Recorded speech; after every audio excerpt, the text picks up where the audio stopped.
देश की महिलाओं के साथ कौन कर रहा है 25 साल से धोखा? किस मामले में है पाकिस्तान हमसे कहीं आगे?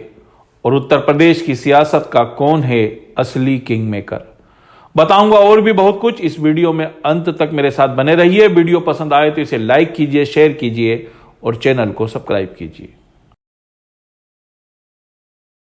जय हिंद दोस्तों, आप देख रहे हैं हेलो डे मीडिया और मैं हूं आपका अपना परवेज इकबाल। उत्तर प्रदेश को देश की सत्ता की धूरी समझा जाता है। क्वालिटी की बजाय क्वांटिटी पर चलने वाली हमारे देश की डेमोक्रेसी में उत्तर प्रदेश दिल्ली के तख्त तक पहुंचने का एक्सप्रेसवे है। सबसे ज्यादा लोकसभा सीटों वाले इस प्रदेश पर जिसका कब्जा होता है वही दिल्ली के तख्त को आबाद करता है। ऐसे में दिल्ली के तख्त तक पहुंचने का मंसूबा रखने वाली हर सियासी जमात इस सूबे में अपनी हुकूमत बनाना चाहती है। हालांकि इस बार विधानसभा चुनाव में मुकाबला भाजपा और सपा के बीच ही नजर आ रहा है, लेकिन कभी उत्तर प्रदेश की सियासत का सिरमौर रही कांग्रेस भी इस बार प्रियंका गांधी के जरिए अपनी खोई हुई सियासी जमीन तलाशने की जद्दोजहद करती दिख रही है। प्रियंका गांधी ने इस बार महिलाओं पर दांव लगाने का फैसला किया है, तो मैंने सोचा क्यों ना आपसे भारत की सियासत में महिलाओं की स्थिति और उनसे जुड़ी तमाम जानकारियों पर आज आपसे बात की जाए। तो सबसे पहले बात करते हैं महिलाओं के मिले मताधिकार की। तो आपको जानकर शायद हैरानगी होगी कि महिलाओं को सिर्फ भारत में ही नहीं बल्कि दुनिया भर के देशों में वोट देने का अधिकार ही नहीं था, जिसमें अमेरिका, ब्रिटेन सहित कई यूरोपीय देश भी शामिल थे। 19वीं सदी के अंत में या यूं कहो कि 20वीं सदी की शुरुआत में महिलाओं को वोट देने का अधिकार दिया जाने लगा। फ्रांस जैसे विकसित देश में तो 1944 में महिलाओं को वोट देने का अधिकार मिला।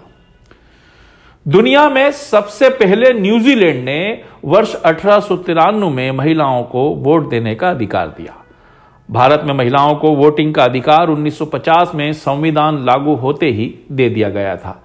यहां तक कि जब दुनिया में 19 देश जो है महिलाओं को वोट देने के लिए जद्दोजहद कर रहे थे, उस वक्त 1951 में देश के पहले उपचुनाव में 24 महिला सांसद चुनकर लोकसभा भी पहुंच चुकी थी, जिसमें से सर्वाधिक 6 महिला सांसद उत्तर प्रदेश से ही चुनकर आई थी।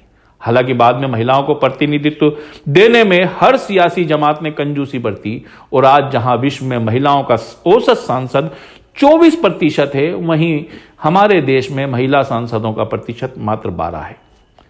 यहां तक कि इस मामले में हमारे परंपरागत विरोधी पाकिस्तान की हालत भी हमसे ज्यादा कहीं बेहतर है, क्योंकि पाकिस्तान की पार्लियामेंट में हमसे दुगनी महिला सांसद हैं। बहरहाल हम भारत की महिलाओं की बात करते हैं तो ये जान लें कि सत्ता के खेल में महिला मतदाताओं की भूमिका लगातार बढ़ती जा रही है।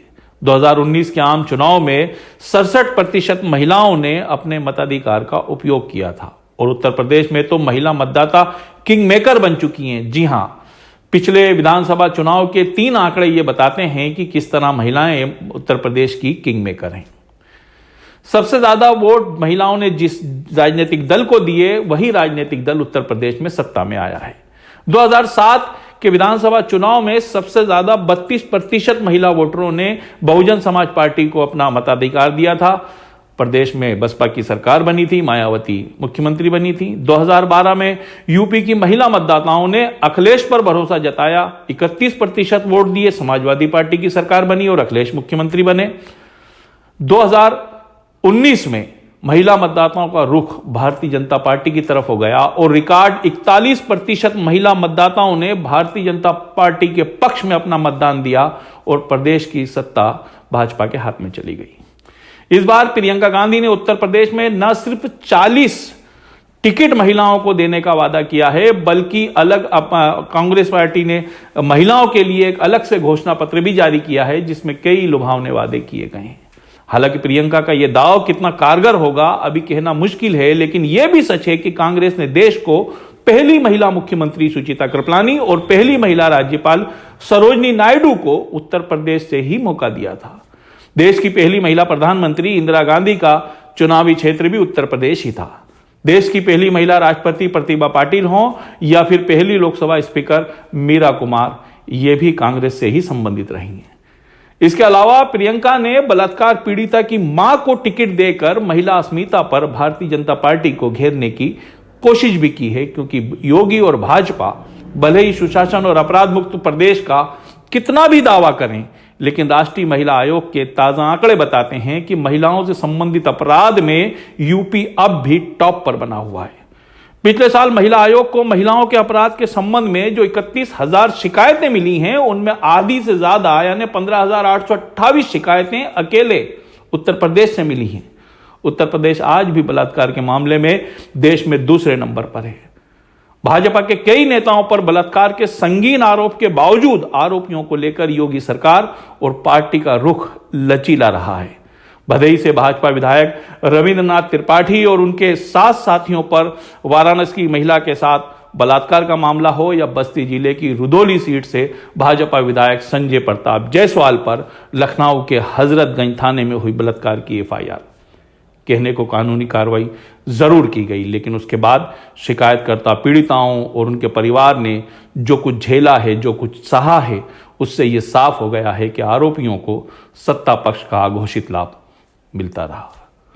बलात्कार के आरोपी उन्नाव के भाजपा विधायक कुलदीप सेंगर ने तो पीड़िता के परिवार पर जो अत्याचार किए हैं, वो सिर्फ देश ही नहीं बल्कि विदेशी मीडिया की भी सुर्खियां रह चुके हैं।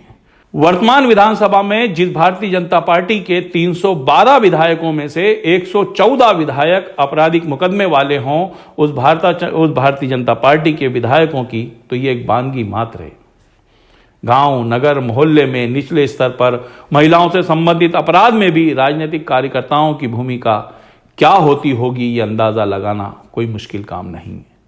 बहरहाल आज 40% टिकट महिलाओं को देने वाली कांग्रेस हो, या बेटी पढ़ाओ बेटी बचाओ का नारा देने वाली भाजपा, दलित बेटी का नाम भुनाने वाली बहुजन समाज पार्टी हो, या समाजवाद की बात करने वाली दिगर पार्टियां, ये सभी पार्टियां महिलाओं के लिए सिर्फ काम करते हुए दिखने का ढोंग करना चाहती हैं, काम नहीं करना चाहती। अगर ये राजनीतिक दल महिलाओं के राजनीतिक उत्थान के लिए इतने ही ईमानदार होते तो आज देश की राजनीति में महिलाओं को उचित प्रतिनिधित्व देने के लिए लोकसभा और विधानसभा चुनाव में 33% सीट आरक्षित करने वाला 1996 में लाया गया 85वां संविधान संशोधन विधेयक 25 साल से लोकसभा की फाइलों में धूल नहीं खा रहा होता।